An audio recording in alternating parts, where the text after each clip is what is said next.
Okay, this is what's commonly referred to as a pluck. It's the combination of showing the heart, the lungs, and the trachea. So if we start up here, the trachea is the connection, remember, from the pharynx down to the lungs. So the air is going to go through the nasal or oral cavity down through the pharynx. And then up here is the larynx. You do have, we've removed this, here you hopefully can see this little marking right here. That's just showing the glottis. You have the folds or the vocal cords, and as the air is passing through there, it vibrates, and that's what helps to generate sound, allowing you to talk. In front of the larynx right here, you have got the thymus,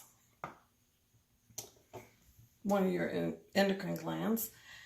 The air is going to come down the trachea, and then it splits, so you've got the left lung and the right lung.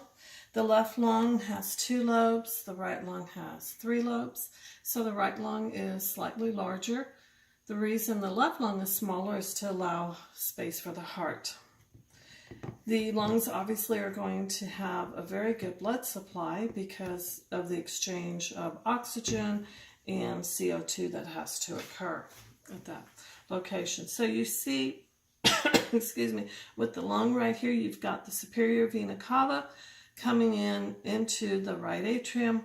Over here, you have coming out of the right ventricle, the pulmonary trunk, it branches, and then one pulmonary artery goes to the right lung, one pulmonary artery goes to the left lung, and then they increasingly get smaller and smaller as they go down into the lobes, finally to the alveoli, which is where the gas exchange actually occurs.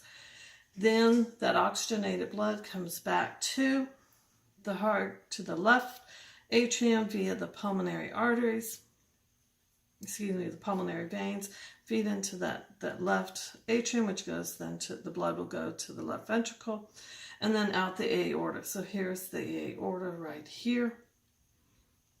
Now, something I want to show you, if we kind of just slide the heart aside, or we can actually pull it out.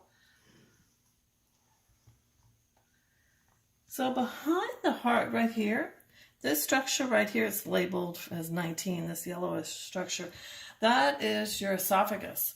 Right here would be your diaphragm, and so right underneath the diaphragm on the left side is going to be your stomach. So the esophagus is going to go down. But notice the placement of it.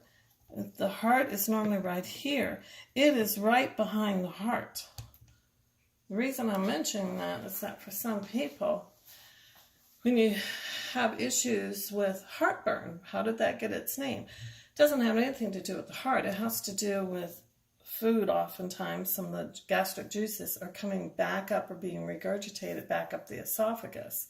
But how did it get the term heartburn? Is because of the location. It feels like it's your heart.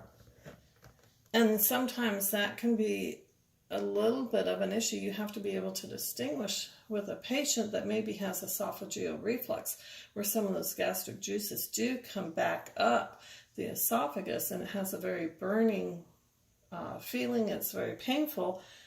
But if they also have heart issues, you've got to be able to distinguish. Is it just acid reflux, or is it a heart attack in there? So if you've ever wondered why, it's because of the location that the esophagus is, as we can see here, right behind the heart. This would be the descending aorta right here. Your spinal cord is behind that. That may help you just orient yourself as to how everything is associated with the surrounding organs.